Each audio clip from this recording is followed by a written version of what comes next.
अस्सलाम वालेकुम रहमतुल्लाह। आज हम डिस्कस करेंगे ए प्लास्टिक अनीमिया।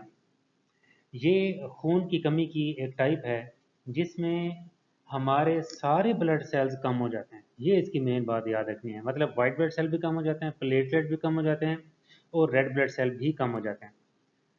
याद रखें कि अनीमिया में सिर्फ रेड ब्लड सेल कम होते हैं, लेकिन ए प्लास्टिक अनीमिया ऐसी टाइप है जिसमें सारे सेल्स कम हो जाते हैं, लेकिन जो सेल बन रहे होते हैं वो अपनी नॉर्मल शेप और साइज़ में होते हैं।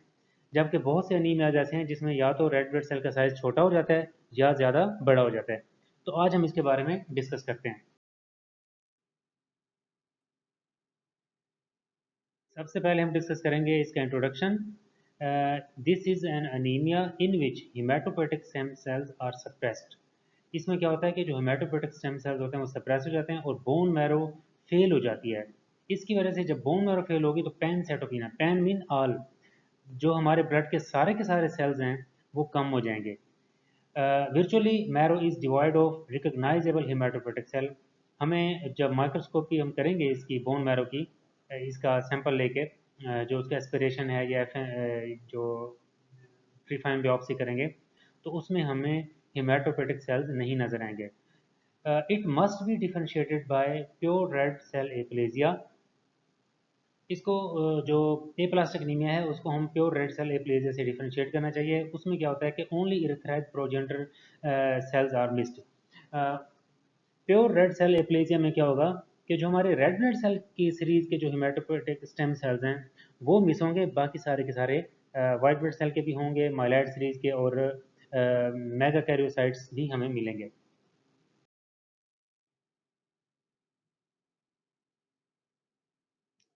अब हमने ये देखना है कि इस बीमारी में मरीज को होगा क्या। It effects person all of all age and both sexes. एक तो किसी भी एज में ये हो सकता है, और दोनों में होगा, मेल में भी और फीमेल में भी। मेल में कुछ ज़्यादा होता है, और जो एज है उसमें जो 30 साल वाले हैं, 30 ईयर ऑफ एज में ज़्यादा होता है। Only 20% survive over 1 year. जब ये डायग्नोज हो जाता है तो तकरीबन 1 साल के तक लोग जिंदा रहते हैं। उसके बाद उनकी डेथ हो जाती है अगर उसको प्रॉपरली ट्रीट ना किया जाए, उसको कंट्रोल ना किया जाए।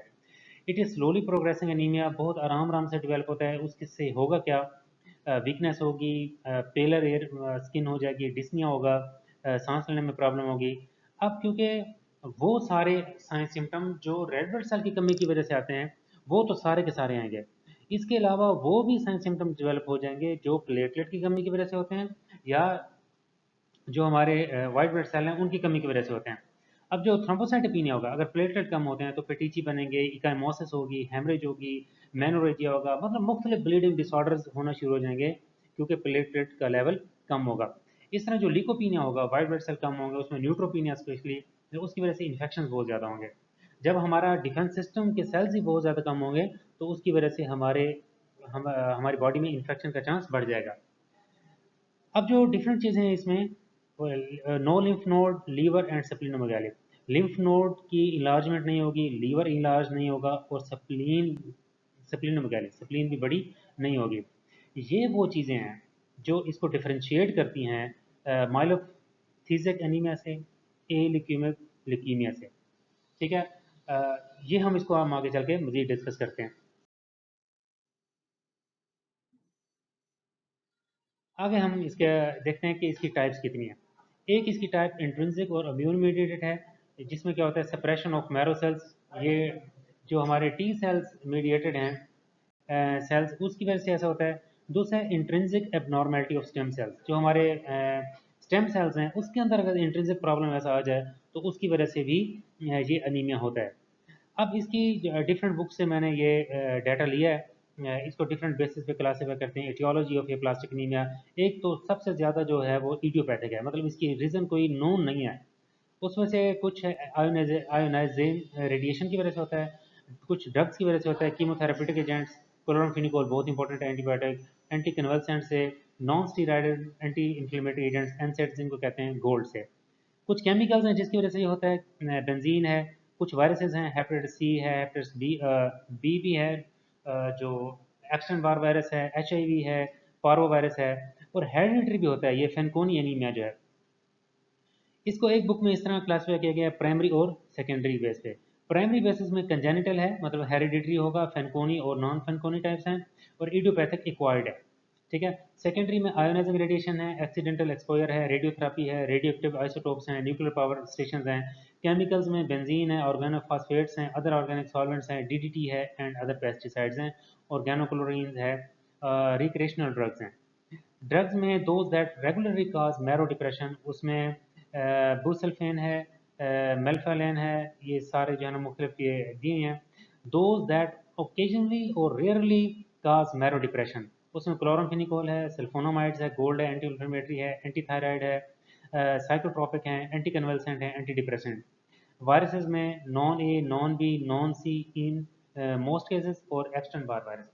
ये इसको क्लासीफाई करने के डिफरेंट जो है ना बेसिस हैं, जिसकी वजह से इसको क्लासीफाई कर, मतलब अगर आप ओवरऑल हम अगर हम देखें तो केमिकल्स सबके अंदर कॉमन है, वायरसेस सबके अंदर कॉमन है, रेडिएशन कॉमन है, और उससे बढ़कर हेरिडिटरी काज है, ये क्रोमोसोमल म्यूटेशन की वजह से होती है, डिलीशन की वजह से, और जो है इडियोपैथिक, मतलब कई काजेज ऐसे हैं, 2/3 केसेस ऐसे हैं जिसमें हमें पता ही नहीं होता कि ये किस वजह से ऐसा हुआ है।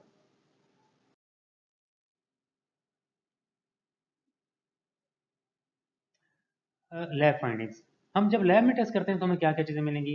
अनीमिया मिलेगा, लेकिन वो नॉर्मोसिटिक नॉर्मोक्रोमिक होगा, मतलब जो भी हमारे रेड सेल होंगे वो उनका एमसीवी और एमसीएच नॉर्मल होंगे। लीकोपीनिया होगा, हमारे सारे वाइट ब्लड सेल कम होंगे। थ्रोम्बोसाइटोपिनिया होगा, हमारे प्लेटलेट कम होंगे। अच्छा, दूसरी ये है कि जो इसका स्मेयर है उसमें हमें कोई अबनॉर्मल सेल नहीं मिलेंगे। मुख्तलिफ जो हमने पढ़े हैं, टारगेट सेल हैं, शिस्टोसाइट्स हैं, या इस तरह के जो मुख्तलिफ हेलमेट सेल्स हैं। Bone marrow shows hypoplasia replace with fat. अगर हम इसकी इन पेशेंट की बोन मैरो जब हम एग्जामिनेशन करते हैं, मतलब उसकी जो ट्रीफाइन बायोप्सी से, तो हमें उसमें हाइपोप्लेजिया मिलता है, मतलब उसमें ग्रोथ या उसके जो सेल्स हैं वो नहीं मिलते। और इसमें फैट के मतलब उसकी जो रिप्लेसमेंट है ना वो फैटी टिश्यू के साथ हो जाती है। कुछ जो सेल्स हमें मिलते हैं वो लिम्फोसाइट्स और प्लाज्मा सेल्स, ये बड़ी इंपॉर्टेंट चीज़ है।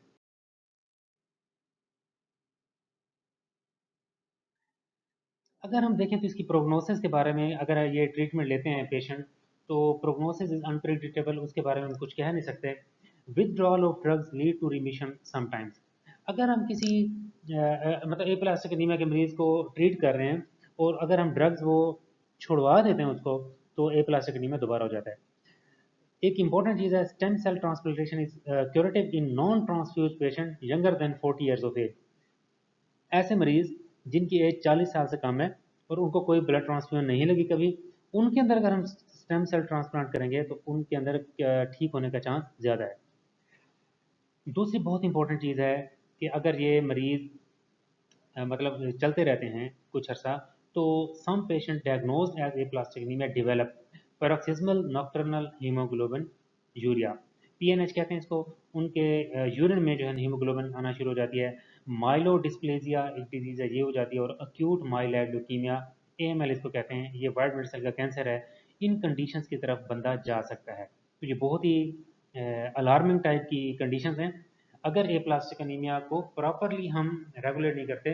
तो दूसरी बात यह है कि ये क्योंकि इम्यूनोलॉजिकल भी है, जैसे हमने पीछे इसकी टाइप्स में डिस्कस किया। इम्यूनोलॉजिकल में ये होता है कि अगर कोई बंदा एंटी एंटी इम्यूनोसप्रेसेंट लेता है या अम्यूनोसप्रेसेंट लेता है, तो उसमें ये ए प्लास्टिक एनीमिया के जो रिकवरी के चांस है वो बहुत ज़्यादा हो जाता है। तो ये इसके बारे में है अहम चीज़ें।